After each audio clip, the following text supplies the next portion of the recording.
Bienvenue sur. La première chose à laquelle je reviens, c'est le nucléaire. Est-ce vraiment ce que cela veut dire? Est-ce la seule façon d'anéantir un pays entier en une seule journée? La possibilité d'une arme nucléaire m'horrifie toujours. Je pense qu'il existe d'autres moyens qui pourraient certainement perturber l'alimentation électrique à l'intérieur du pays. Dire entre guillemets qu'on peut éliminer tout un pays, cela me semble un peu hyperbolique. Trump est célèbre pour ses déclarations hyperboliques. C'est un vendeur-né. Il se lève et exagère grossièrement tout, hors de proportion avec la réalité.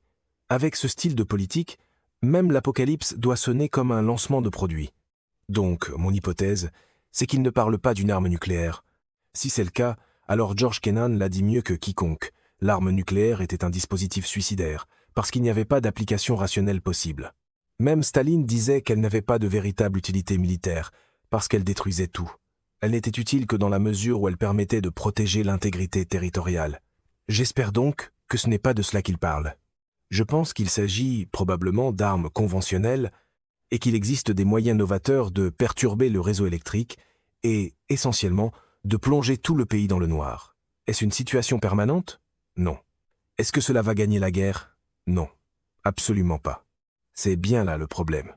Et si vous êtes en train de gagner, si les choses vont bien, vous n'avez généralement pas besoin de censure. La censure arrive en général quand le communiqué est plus solide que le champ de bataille. Ce qui a aussi retenu l'attention, c'est le message de Pâques du président sur Truth Social, présenté comme quelque chose d'à peu près jovial et inspirant, alors que c'était évidemment l'inverse. Il a écrit « Mardi sera le jour des centrales électriques et des ponts, le tout emballé dans une seule journée en Iran. Il n'y aura rien de comparable. Ouvrez ce foutu détroit, bande de fous, où vous allez vivre en enfer. Regardez bien. » Puis est venue la moquerie voulant que l'Iran ait soi-disant perdu les clés et ne puisse donc pas ouvrir le détroit d'Ormuz. Sous le sarcasme, la vraie question était évidente. Que se passe-t-il ensuite, militairement, dans le détroit d'Ormuz? Dans ce scénario médiatique, la diplomatie semble être ce qui arrive quand une menace est publiée avec un habillage de jour férié. Militairement, je pense qu'il va faire exactement ce qu'il dit. L'aviation va entrer en action avec l'aéronavale, et ils vont lancer une série de frappes punitives destinées à détruire les usines pétrochimiques, les infrastructures énergétiques et tout ce qui fournit de l'électricité et du soutien au gouvernement. Il n'y a aucun doute là-dessus.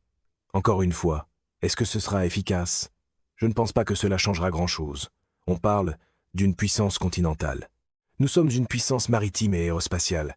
C'est pour cela que nous n'entretenons pas une grande armée de terre. Nous n'en avons pas besoin. Nous avons des océans autour de nous. L'Iran est une puissance continentale.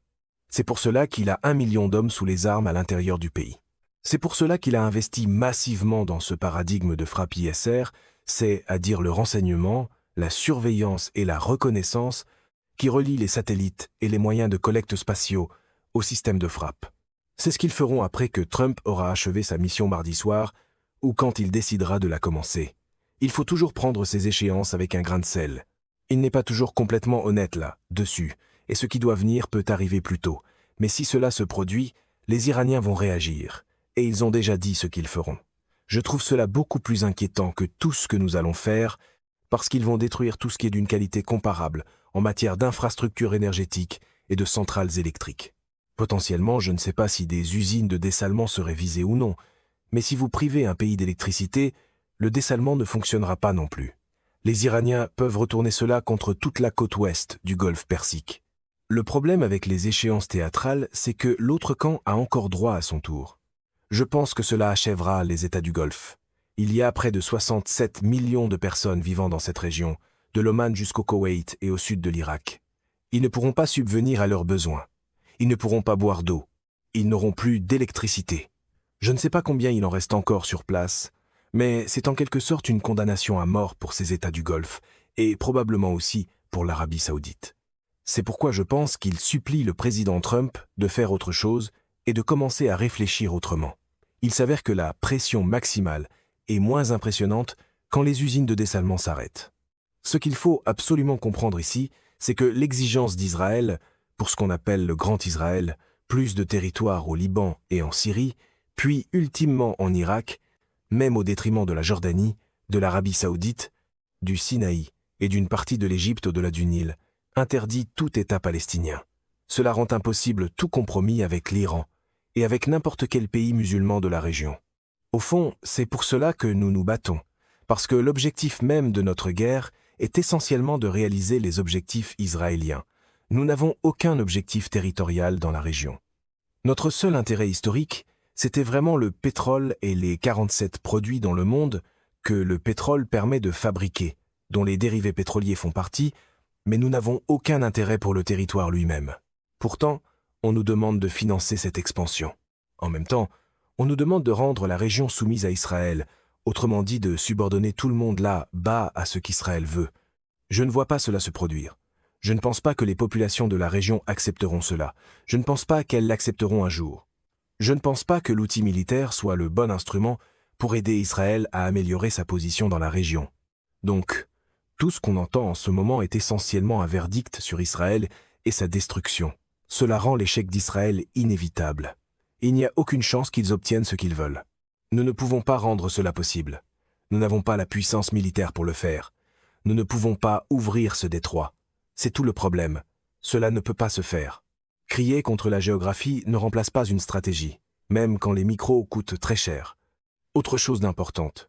Le président a dit lors de sa conférence de presse qu'il avait déchiré l'accord nucléaire iranien de Barack Obama parce qu'il désavantageait Israël, qu'Obama choisissait l'Iran plutôt qu'Israël. Cela raconte toute l'histoire. Il devait choisir Israël. Il a dû réajuster toute sa politique, ce qui a conduit à ce conflit majeur au Moyen-Orient, parce qu'il voulait faire d'Israël la priorité centrale.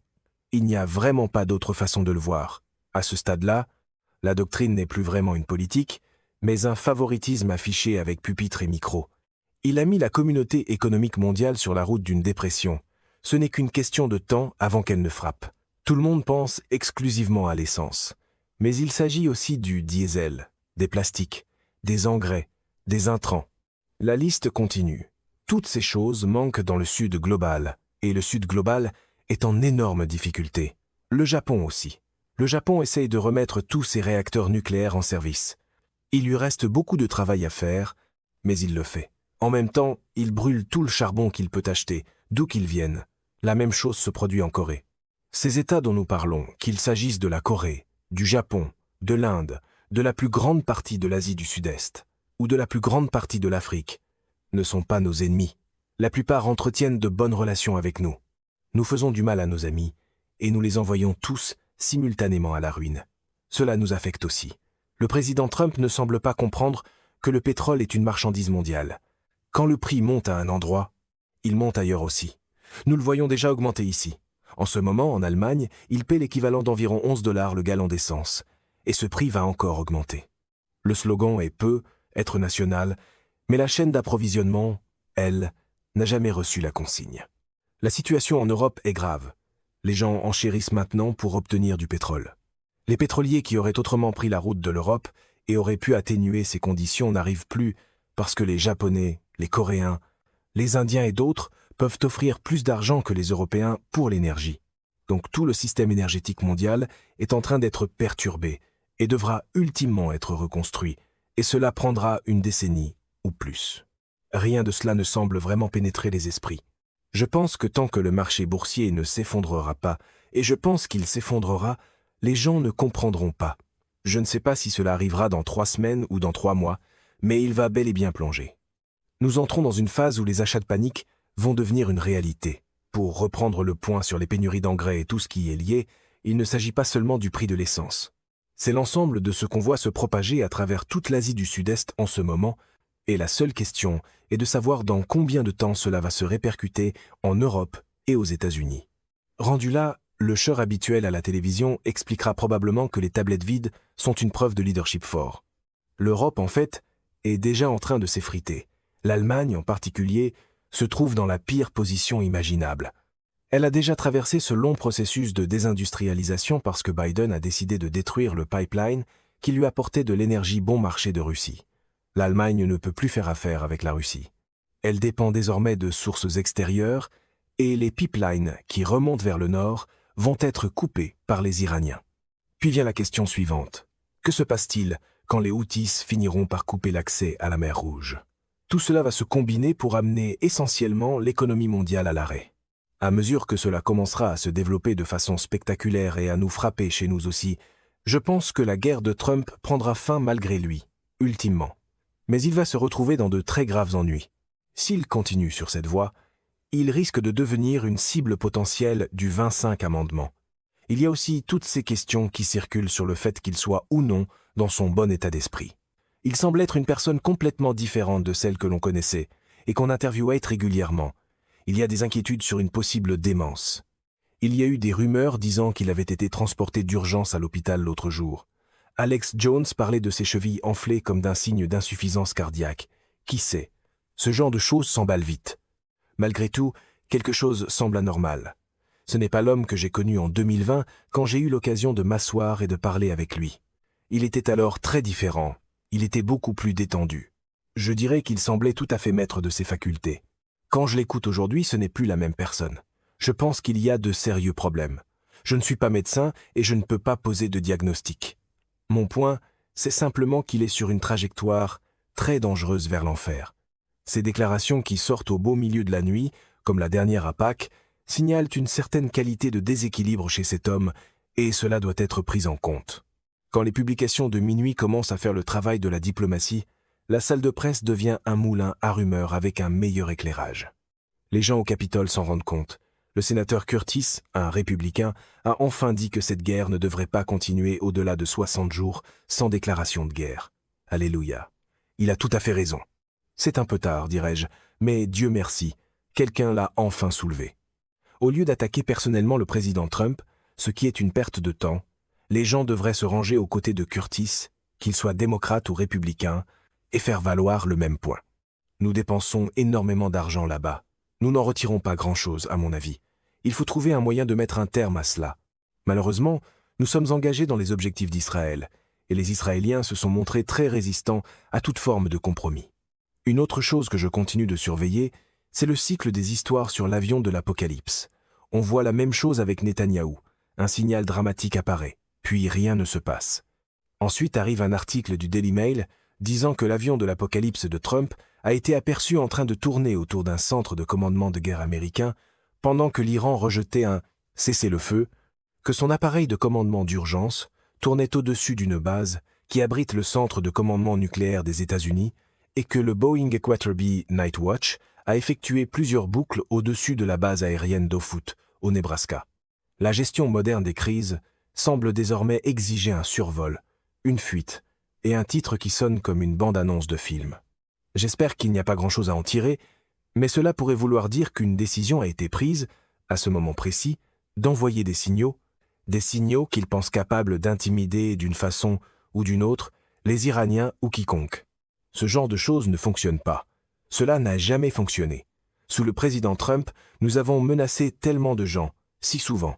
Chaque fois qu'il ouvre la bouche, il insulte quelqu'un, quelque part, en position d'autorité dans le monde.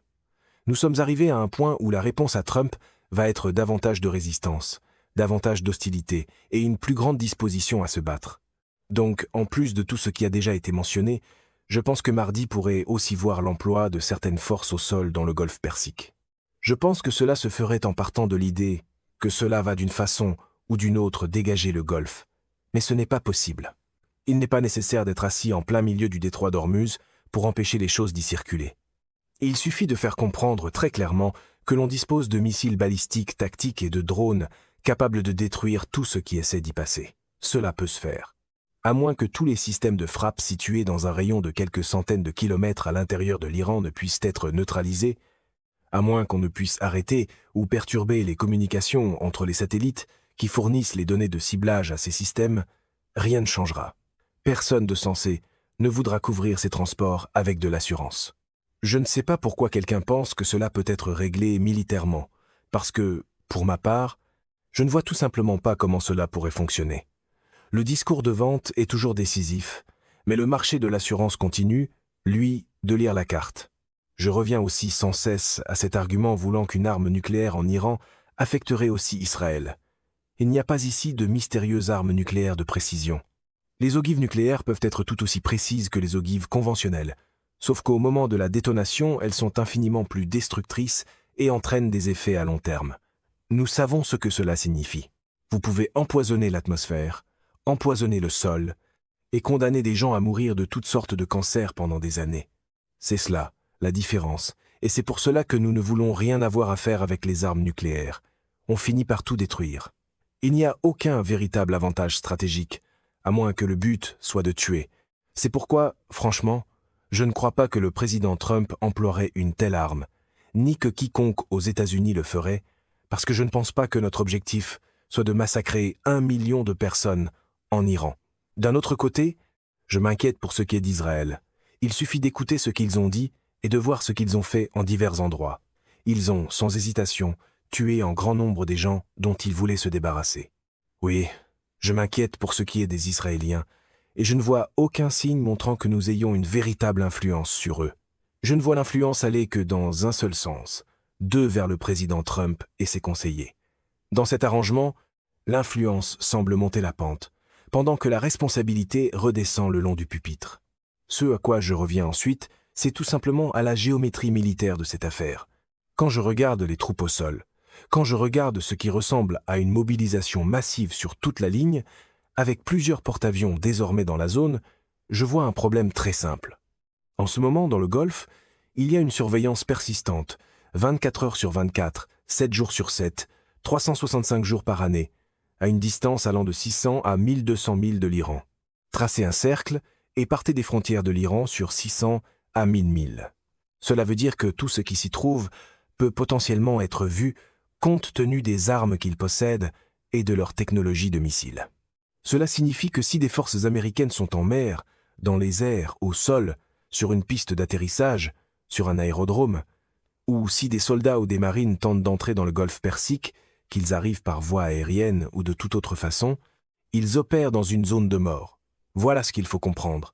C'est une immense zone de mort. Tout ce que l'Iran a à faire, c'est regarder l'écran. Vous trouvez. Et c'est fini. À la télévision, les cartes ont l'air ordonnées. Les enveloppes de missiles, elles, ne le sont pas. Les armes dont dispose l'Iran à l'intérieur de cette zone de mort sont bien réelles. Il y a des missiles balistiques tactiques et des missiles balistiques de théâtre. Les missiles balistiques intercontinentaux n'existent pas dans l'inventaire iranien, contrairement à ce que certains racontent, et je ne pense pas qu'on en verra apparaître de sitôt. Mais des missiles balistiques de théâtre, capables de parcourir de 1000 à 1500 milles, existent bel et bien, et ils sont précis. Ils peuvent être hypersoniques, ils peuvent être impossibles à arrêter. L'Iran peut aussi faire la même chose avec des drones. Les drones sont plus lents et moins chers, mais ils arrivent en nombre beaucoup plus grand, ce que l'on a vu à répétition. Nous nous sommes révélés très inefficaces dans nos efforts pour abattre ces engins ou les arrêter. Voilà le problème. De plus en plus, Israël est presque sans défense. Je ne sais pas quel est l'état de leurs stocks de missiles en ce qui concerne nos propres armes, les missiles THAAD ou Terminal High Altitude Area Defense, les PAC-3 ou les JMT, ou quoi qu'ils aient, mais je ne pense pas qu'ils en aient assez pour faire face à la menace iranienne. Les Iraniens ont prouvé et démontré à plusieurs reprises qu'ils perceront, qu'ils passeront et qu'ils vous tueront. La vraie question est donc de savoir combien de marines et combien de soldats on peut transporter par voie aérienne dans la région du Golfe Persique. Supposons qu'on les déploie aux Émirats arabes unis, au Koweït, au Qatar ou ailleurs. Ils seront repérés, puis il faudra les déplacer de leur zone de regroupement vers les îles que quelqu'un veut saisir dans le Golfe. J'espère que quelqu'un, quelque part dans l'armée, a fait valoir ce point, parce que personne ne peut garantir qu'ils arriveront jusqu'à leur destination sans être tués avant même d'y parvenir. Voilà le problème. Il y a une différence entre projeter de la force et envoyer des gens dans un diaporama avec des munitions bien réelles. La même logique s'applique à la mission de sauvetage du week-end et à cette longue conférence de presse de la Maison-Blanche avec Trump et d'autres chefs militaires, y compris la Central Intelligence Agency, la CIA. À première vue, cela semblait étrange, mais il y a une raison. Nous allons chercher nos pilotes avec acharnement, parce qu'on peut leur demander de pénétrer l'espace aérien ennemi. Si on s'attend à cela de leur part, ils doivent au moins avoir l'assurance que s'ils sont abattus, quelqu'un tentera de les secourir. Nous n'envoyons pas des pilotes en mission suicide en leur disant simplement bonne chance. Nous leur disons de faire de leur mieux, qu'ils auront tout le soutien possible, et que si cela peut être fait, ils seront extraits. On ne laisse pas les gens derrière, sauf si cela est absolument inévitable. Cet aspect-là est important. En même temps, La mission d'opération spéciale au sol en Iran semble avoir eu pour objectif de sécuriser de l'uranium enrichi. Cela impliquerait la CIA. On ne peut pas faire cela sans la Central Intelligence Agency. L'expertise s'y trouve, et sa capacité à l'identifier, à le contenir et à l'extraire devait forcément faire partie de la mission. De toute évidence, cela ne semble pas avoir fonctionné. Je n'ai aucune idée du nombre de blessés ou de morts. Nous revenons encore au même problème qu'au début. Cela ne sera pas diffusé. D'après les débris qui ont été vus, et je ne sais pas si ce sont tous les débris ou seulement une partie, il est tout de même clair que cela n'a pas marché. Je n'ai pas vu beaucoup de restes humains, ni de corps, grâce à Dieu. Peut être que les Iraniens les ont retirés. Je ne sais pas. Mais, de toute évidence, cela a échoué. L'échec, toutefois, n'empêche presque jamais une conférence de presse à Washington de se présenter comme un tour d'honneur. Beaucoup de gens au Pentagone, je pense, comprenaient qu'il s'agissait de l'aiguille proverbiale dans une botte de foin, et que les chances de succès avaient toujours été très faibles. Donc, je pense que le président va probablement maintenant tourner son attention vers les autres types de missions déjà évoquées. Puis il y a Tel Aviv, Israël plus largement, et les attaques. Des vidéos sortent, puis certaines sont confirmées par la suite. On voit des quartiers en feu, et pourtant il demeure très difficile d'obtenir de l'information venant d'Israël. L'ensemble a quelque chose d'une scène à la Leslie Nielsen dans Naked Gun, où quelqu'un se tient là alors que des missiles explosent en arrière-plan, en répétant que tout va bien et qu'il n'y a rien à voir, même pendant qu'on entend les détonations. L'angle de caméra dit calme, mais la ligne d'horizon raconte autre chose. Du côté israélien, la première chose qu'il faut dire, c'est que le sud du Liban est clairement en train d'être transformé en Gaza. L'effort consiste à reproduire dans le sud du Liban ce qui a été fait à Gaza. Il existe aussi des signes montrant un intérêt pour faire quelque chose du même genre en Cisjordanie, même si ce n'est pas aussi intensif. En fin de compte, ils ont cru, ou du moins ils ont affirmé, que le Hezbollah avait été neutralisé. Le Hezbollah n'est absolument pas neutralisé. Le Hezbollah a réussi à lancer un grand nombre de roquettes vers le nord d'Israël. La population du nord d'Israël, en particulier, est très mécontente, et elle l'a fait savoir très clairement sur le plan politique. Beaucoup ont été évacués. Beaucoup d'Israéliens sont partis. On me dit qu'ils sont allés à Chypre, dans les îles grecques, parfois jusqu'en Serbie, et ailleurs. Je pense qu'Israël est au bord d'une grave déstabilisation interne. Leur gouvernement réprime la dissidence. Il le doit, en ce moment. Netanyahou, où qu'il soit, et je n'ai absolument aucune idée d'où il se trouve, ainsi que son gouvernement, ont toutes les peines du monde à maintenir la situation. Je ne pense pas que le dôme de fer soit encore très efficace. Je ne sais même pas à quel point il l'a déjà été au départ. Il n'a jamais été aussi performant qu'annoncé. Et la question évidente qui suit, c'est combien de missiles antimissiles il leur reste. Je ne pense pas qu'il en reste beaucoup. En regardant ces frappes qui ont été filmées puis diffusées vers l'Occident, on ne voit presque plus de réponse aux missiles entrants. S'il y en a une, elle est très modeste. Dans bien des cas, il n'y en a aucune. Israël est dans une très mauvaise posture. Mais Israël voit aussi une occasion unique dans l'esprit de M. Netanyahou et de son gouvernement, peut être une occasion qui ne se représentera pas, un soutien absolu et inconditionnel des États-Unis. Ils exercent une véritable influence sur les décideurs à Washington, et ils veulent exploiter cela pour atteindre leurs objectifs plus larges, qui ne consistent pas seulement à soumettre l'Iran, mais à établir leur suprématie dans toute la région et à la dominer au point de pouvoir agrandir leurs frontières comme ils l'entendent. Cela rend tout compromis impossible. Cela rend impossible une fin à ce conflit. Cela donne aux forces armées des États-Unis une mission impossible, parce que nous sommes là pour soumettre tout le monde par la force. Nous ne pouvons pas faire cela. C'est au-delà de nos ressources et de nos capacités. Une mission impossible devient encore plus difficile quand les éléments de langage affirment qu'elle est déjà sous contrôle. Quant à l'état de dévastation de l'Iran à l'heure actuelle, il a certainement subi de lourdes pertes civiles. Des milliers de personnes ont été tuées. Combien de milliers, personne ne le sait. Alastair Crooke, qui semble avoir un meilleur accès au gouvernement iranien et aux gens en Iran, paraît penser que les Iraniens ont jusqu'ici subi moins de pertes qu'au cours de la guerre de 12 jours. Selon lui, ils ont évacué rapidement vers les abris, éloigné les gens, et mis en place des solutions de rechange aux hôpitaux existants parce que les Israéliens avaient détruit beaucoup d'hôpitaux et de postes de secours très tôt. Il semble s'y être attendu, donc il s'y était préparé. Il semble avoir plutôt bien encaissé le choc. Je ne sais pas ce que le président Trump a dans sa manche, mais d'après ce qu'il dit, il faut probablement s'attendre au pire, et je pense que les Iraniens s'y préparent.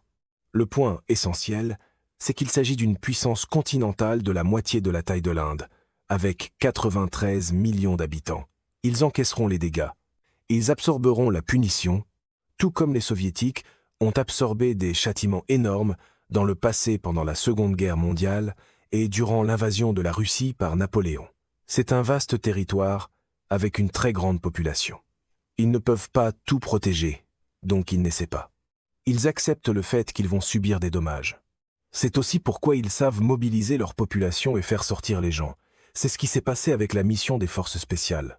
J'ai l'impression que la plupart des gens qui ont combattu, et plusieurs de ceux qui ont probablement été tués, étaient en fait des miliciens locaux plutôt que des membres d'une force militaire régulière.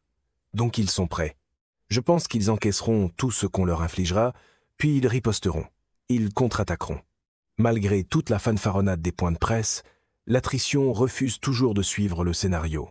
La dernière chose, et on n'en parle pas assez, c'est que les Russes, les Chinois, les Turcs, les Pakistanais et d'autres regardent cela en coulisses. Ils sont prêts à agir à un certain moment. Ils ne laisseront pas cela durer indéfiniment. La pression du reste du monde pour faire quelque chose, afin de nous arrêter, va devenir écrasante. Les Égyptiens comptent aussi dans cette équation. Ils ont la plus grande armée de la région. Ils sont le plus grand État arabo-musulman de la région. Ils sont sur la corde raide. Sisi est dans une position malheureuse. Il ne veut pas attaquer tout de suite, mais il subit une pression énorme de sa population pour agir contre les Israéliens. Il a 100 millions de personnes prêtes à se battre. Elles sont furieuses. Il pourrait ne pas survivre politiquement. Je ne pense pas que la plupart des gouvernements arabes que nous voyons aujourd'hui seront encore là dans quelques mois. Toute la région pourrait connaître un bouleversement dramatique. Cette possibilité repose sur quelque chose de simple. Depuis longtemps, la volonté des populations arabes est d'empêcher qu'un autre Gaza se produise, et cela a été une immense source de frustration de voir que cela a été permis pendant que tant de dirigeants puissants restaient les bras croisés. C'est exactement cela. Il y a aussi beaucoup d'Égyptiens corrompus qui gagnent des millions en construisant des camps de concentration à Rafah, en faisant fortune sur le marché noir, et en profitant de ce qui pourrait devenir une crise majeure de réfugiés déversés dans ces camps. Les classes dirigeantes des États du Golfe, pour beaucoup d'entre elles, vivent actuellement en Égypte. Elles ont fui la région et s'y sont installées. La population égyptienne n'est pas aveugle à tout cela. Elle en est parfaitement consciente. Nous avons joué un rôle déterminant pour empêcher les frères musulmans de prendre le pouvoir, mais si les frères musulmans sont arrivés au pouvoir au départ en Égypte, c'est très simplement à cause exactement de ce type de corruption. Les gens le savent, ils en ont assez. Ils sont en colère. C'est pourquoi la plupart des Arabes du monde arabo-musulman n'ont guère de respect pour les élites dirigeantes de la péninsule arabique. Ces élites sont vues comme, entre guillemets, les gras et les corrompus. Nous soutenons ces gens depuis des années. Alors, il n'est pas difficile d'imaginer à quel point nous sommes populaires. Cela ouvre aussi une autre possibilité. Aux États-Unis, toute personne qui ne soutient pas Israël pourrait devenir un candidat désirable lors de futures élections, parce qu'il existe désormais une frustration nationale envers les politiciens cooptés par l'AIPAC. La même chose pourrait se produire dans les régions du Golfe, ce qui signifierait un effondrement international du soutien mondial à Israël. Je pense que c'est vrai, et qu'une partie de cela s'étend aussi à l'Europe. Une fois que les coups deviennent publics, les vieilles phrases d'applaudissements commencent à sembler terriblement chères. Les dirigeants européens sont des co-conspirateurs dans la guerre que nous menons.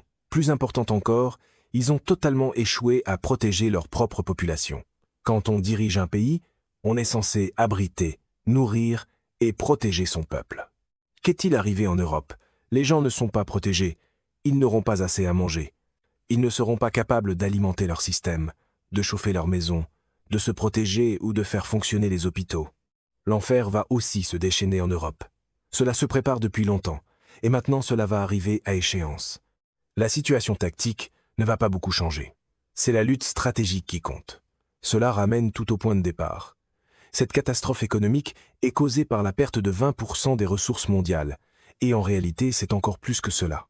Pour le dire franchement, une fois que la mer Rouge sera fermée et que les Houthis entreront en action, environ 15 millions de barils de pétrole par jour disparaîtront du marché dans le Golfe, puis 11 millions de plus par-dessus. C'est une catastrophe économique mondiale, mais quelque part, sans doute, quelqu'un prépare déjà une toile de fond triomphale pour la prochaine conférence de presse.